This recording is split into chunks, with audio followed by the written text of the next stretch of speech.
Je vous retrouve aujourd'hui pour vous présenter un petit radar qui s'appelle le Rapsodo MLM2 Pro. Voilà, c'est ça. C'est un launch monitor qui va nous permettre d'avoir certaines données qui peuvent être sympas pour jouer au golf. L'objectif de cette vidéo, ça va surtout, comme vous le savez, je suis un féru de technologie, de vous présenter les données pour voir si c'est fiable et si ça fonctionne. Mais on va commencer par une petite présentation du produit en gros.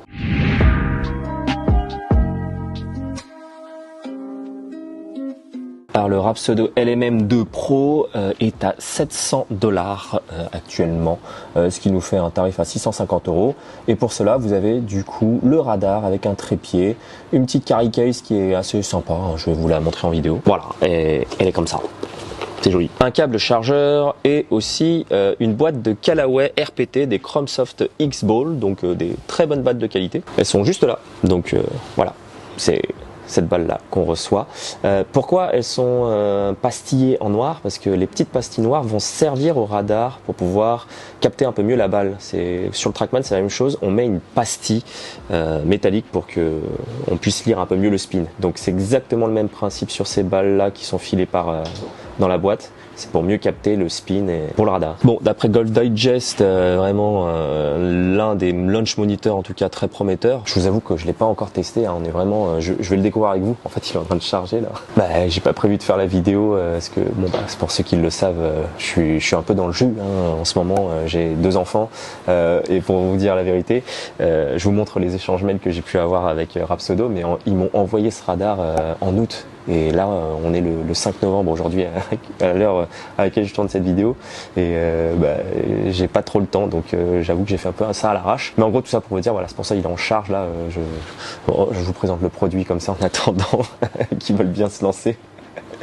Ah ouais, toujours les vidéos à l'arrache, hein, ça change pas d'habitude, papa ou pas. On continue, vous pouvez bien entendu faire du golf virtuel si vous arrivez à vous faire une installation un peu propre chez vous avec un écran vidéo proche et ça fonctionne par portable, le Rapsodo. Il y a moyen de faire un petit setup sympa, je pense, avec un prix convenable, parce que bon, vous n'allez pas, pour la plupart d'entre vous, claquer 20 000 € pour un TrackMan. Je pense là, on est sur un truc à 700 €. Ça va encore, c'est acceptable. Alors d'après ce que j'ai pu voir d'ailleurs concernant le golf virtuel, comme vous pouvez le voir sur l'image et vous pourrez voir d'autres vidéos YouTube qui en parlent, ils avaient une version un peu, vous voyez sur la gauche là, un peu dégueu quoi, ça faisait un peu à la style Minecraft, je vais pas dire ça quand même, mais niveau graphisme c'était pas ouf. Ils ont quand même perfectionné le software et là vous voyez que en termes de design ça a quand même pas mal évolué. Alors les raisons pourquoi vous allez adorer le Rapsodo, parce que vous allez avoir la possibilité de golfer en virtuel, hein, comme on l'a dit précédemment. Apparemment on peut voir comment arrive la phase de club et ça c'est plutôt pas mal. Franchement, voir la phase de club en 240 fps, ça peut être sympa pour voir le centrage. Ça va pas être aussi précis qu'un TrackMan où le TrackMan va vous dire où est le centrage de la balle, mais vous l'avez en slow motion sur du 240 fps au niveau de la phase de club, ça peut être sympa pour voir où est-ce que vous touchez la balle. Donc vous avez 13 métriques qui sont pris en compte, on va voir lesquels c'est, et vous avez aussi bien entendu certains modes de jeu, je pense, avec comme sur le TrackMan, des combine, etc., des modes de jeu qui vous permettent de pratiquer le golf de façon ludique. Et là, on a les choses qui m'intéressent aujourd'hui pour cette vidéo, ce sont ce que le Rapsodo peut traquer. Donc, il peut traquer des données qui sont intéressantes, comme la total distance, le club speed, l'apex, l'angle de descente, le spin rate, le spin axis, le launch angle, le smash factor, ball speed. Mais vous n'avez bien entendu pas forcément le centrage qui sera indiqué au niveau de l'orientation de la face, même si vous avez le slow motion en 240 fps, vous n'avez pas l'orientation de la face de club au moment de l'impact, vous n'avez pas non plus l'angle d'attaque de votre club, vous n'avez pas non plus le point bas pour le contact, pour savoir si vous frottez avant ou après comme on peut l'avoir sur TrackMan. Mais en même temps, est-ce qu'on peut demander à un radar à 700 $ de fournir autant de données que sur un TrackMan? Non, là clairement c'est moi qui fais un peu mon pointilleux parce que forcément je suis habitué de TrackMan, mais pour un produit à 700 € qu'on ait déjà ces données, je préfère ça personnellement, qu'on ait moins de données mais que ça soit plus précis, plutôt qu'ils nous disent ouais Rapsodo ça va révolutionner les marchés, on va mettre l'orientation de la face, le point bas, le chemin du club, pour au final nous sortir un produit qui va nous donner des données approximatives, alors que là on a 12 données, on va voir si elles sont fiables. Moins de données, plus de fiabilité. Franchement, c'est mieux que plein de données à moitié captées. Et là, ce que j'ai envie de voir, là, c'est ça qui m'intéresse. On va le tester tout à l'heure. C'est vraiment voir le 240 fps FPS au moment de l'impact. Ça peut être sympa pour voir le centrage et même un peu l'orientation de la face. Ça peut être assez cool ça au final. Et effectivement, j'ai vu aussi une partie intéressante sur le Rapsodo, c'est qu'il y a un endroit où on peut entraîner sa vitesse.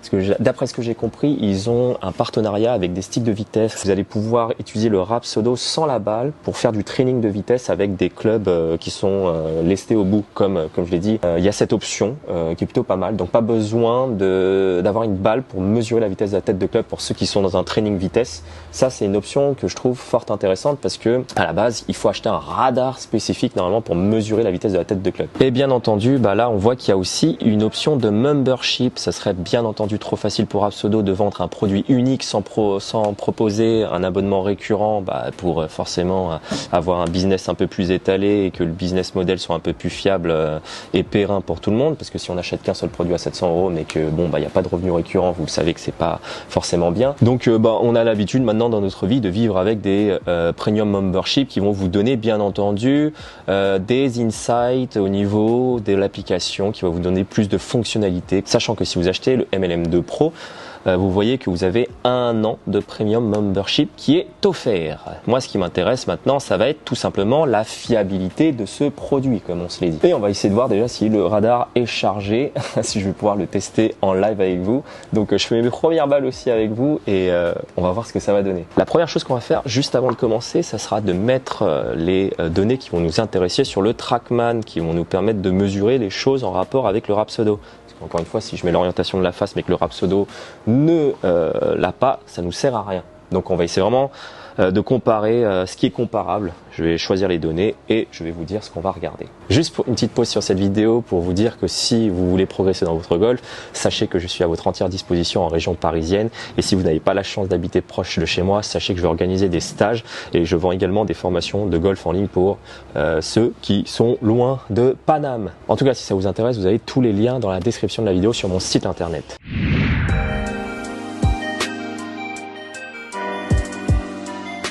Il faut vraiment que la balle soit alignée dans le carré. Là, je pense qu'on est pas mal. Ouh, on a même la vision parfaite de où est-ce qu'on vise. Donc, c'est vraiment au milieu comme le Trackman. Et on va voir la différence en termes de données avec le Track.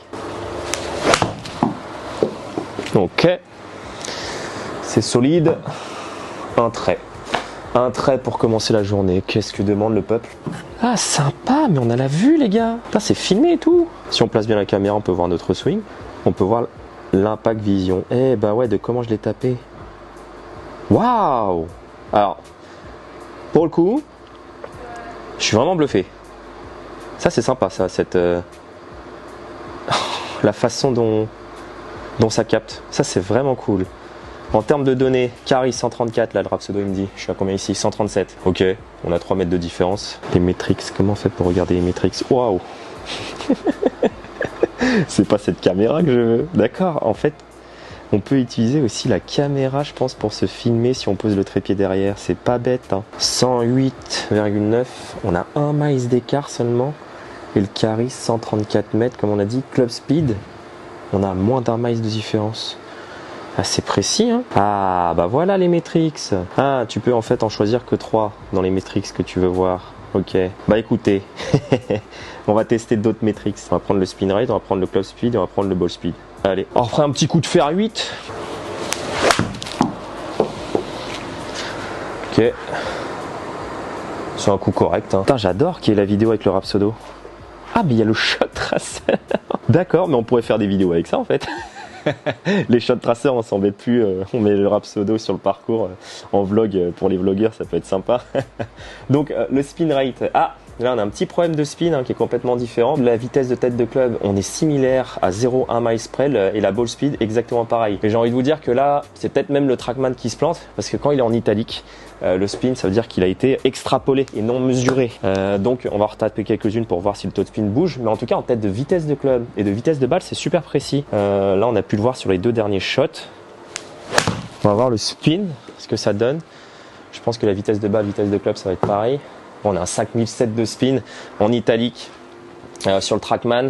Et ici, on est sur un 7500 de spin avec le Rapsodo. Club speed, 2 miles d'écart. Ball speed, quasiment pareil, 0,3 d'écart. C'est que dalle. Alors, j'ai même envie de vous dire que c'est peut-être le Rapsodo qui est peut-être plus précis sur le spin. Je m'explique, j'ai un fer 8 dans les mains, le spin est en italique ici, celle-là elle n'était pas foncièrement mal touchée.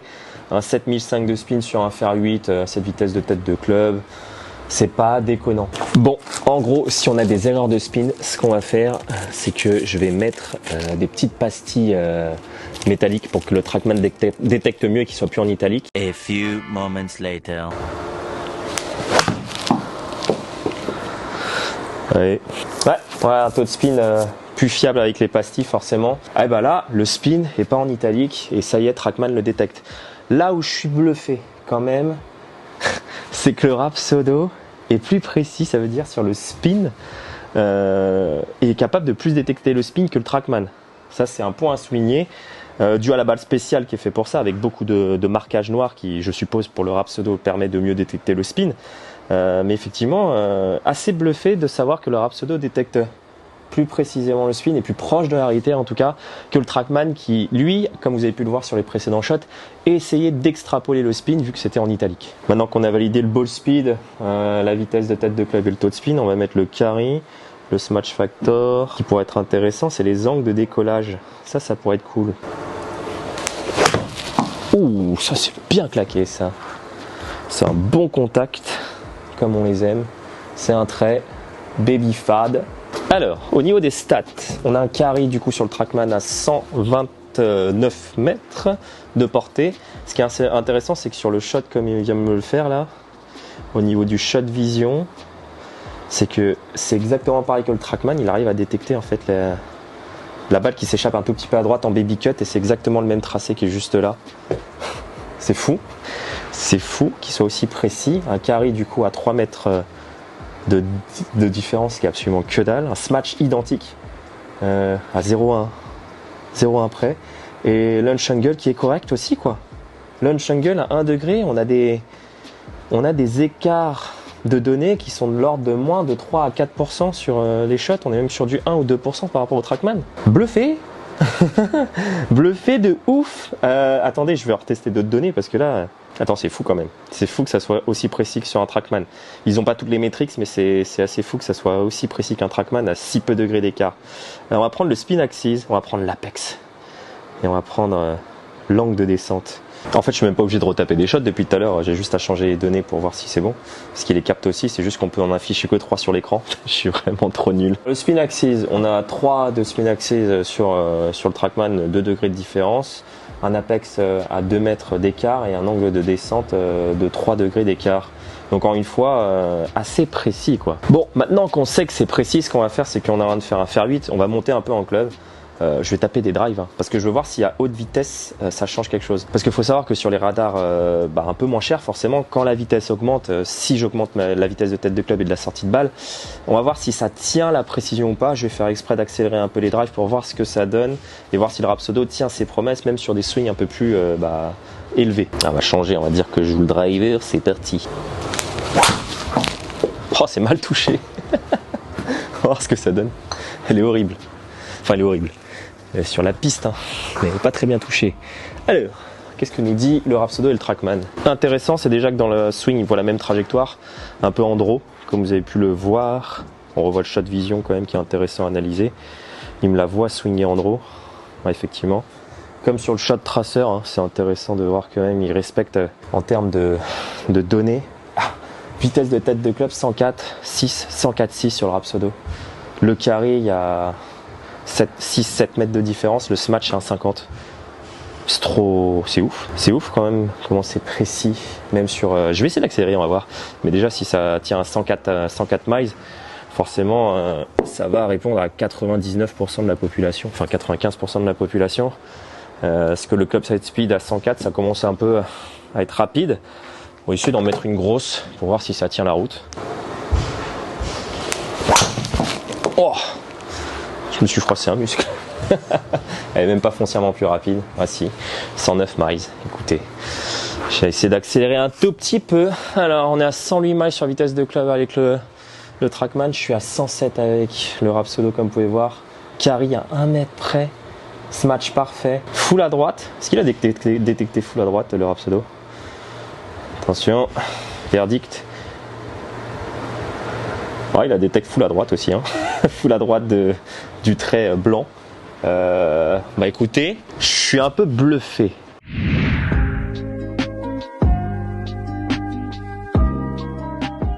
Bah écoutez, je suis un peu bluffé. Voilà, j'ai testé en même temps que vous, je découvre le résultat en même temps que vous. Je suis assez choqué, surtout pendant la scène où j'ai tapé mes fers avec le taux de spin qui était différent sur le Trackman et celui de Rapsodo, et qu'au final c'est le Rapsodo qui détecte mieux le spin parce que c'est de la sorcellerie. Au niveau des stats, tout est identique, comme on a vu, sur une variable entre 0 et 5%. Donc, en tout cas, le radar est très fiable en intérieur. Moi, j'ai l'installation parfaite, forcément, avec le recul nécessaire. J'ai 6 mètres entre le radar et l'écran, donc j'ai vraiment un setup parfait pour ça. Il faut quand même un bon setup pour que ça fonctionne, je pense, parce que ça fonctionne en mode Doppler. C'est pareil que le Trackman, il faut détecter la balle pour qu'elle puisse voler assez longtemps pour avoir des données extrapolables. Mais en tout cas, je suis bluffé par la précision du produit à ce prix-là. Que ça soit à petite vitesse en quelque sorte, où je la swing avec un fer 8, ou quand je commence à accélérer avec un drive, on voit que ça tient la route, quoi. Ça commence pas à sortir dans tous les sens, parce que j'ai pu tester certains radars où quand on commençait un peu à mettre les chevaux, bah, le radar il commençait à plus suivre. Mais là, écoutez, si ça arrive à détecter à la précision de moins de 5% à 110 miles en vitesse de tête de club au drive, ça va aller pour tout le monde. Les points forts aussi que j'ai trouvé super intéressants, parce que je l'avais pas du tout celle-là, c'est la caméra. On voit comment on s'aligne. En termes de setup, c'est très facile à faire. On a juste les lignes qui sont indiquées, on pose la caméra, on regarde notre portable, si c'est bien aligné en direction de notre cible, où est-ce qu'on pose la balle. C'est très clair, chose que je n'ai pas eu sur certains radars où il fallait limite faire une précision d'orfèvre avec un stick d'alignement, etc. Là, pas besoin. J'ai posé le radar, il y avait les lignes, on regardait le portable avec la deuxième caméra et on pouvait avoir un setup prêt à jouer en vraiment 2 minutes. Ça, je trouve que ça enlève vraiment la complexité de la technologie, déjà en mode installation. Puis comme je l'ai dit, la caméra qui filme le shot tracer, avec le shot tracer, je trouve ça fou. En fait, je trouve ça fou. Il disait sur le site que ça indiquait les trajectoires, et on voit qu'elles sont en relation directe avec la réalité. Quand je fais un push, bah, le Trackman me dit que c'est un push, le Rapsodo me fait le shot tracer en push. Et voir aussi la circulation du club à 240 fps, je trouve ça vachement bien, quoi. Pour un produit à $700, je suis assez choqué du petit bijou de technologie et de précision qu'ils ont réussi à mettre dans cet objet. Donc personnellement, celui-là, je vais le garder pour mes cours en extérieur. Je vais peut-être le tester en extérieur d'ailleurs. Dites-moi d'ailleurs si ça vous intéresse, un petit test en extérieur en conditionnel avec balle de practice, avec un practice pour voir si c'est pareil. Mais en tout cas, ce que je peux vous dire déjà dans un premier temps, c'est qu'en intérieur, c'est top. C'est top, surtout si on peut le relier avec un Virtual Golf, avec le E6 comme on a pu voir. Mais ouais, franchement, si vous recherchez un radar pas très cher et que vous n'avez pas envie de 20 000 € dans un Trackman, le Rapsodo, c'est une option qui peut s'offrir à pas mal d'entre vous. Pour le coup, en termes de précision, je suis assez bluffé, quoi. Donc, bref, j'espère que la vidéo vous aura plu. En tout cas, je reste sur une très bonne impression de Rapsodo, pour le coup, assez choqué de la précision de l'outil, comme j'ai pu le dire maintes et maintes fois. Il ne me reste plus qu'à vous souhaiter une très bonne journée à tous et je vous dis à la prochaine. Allez, ciao!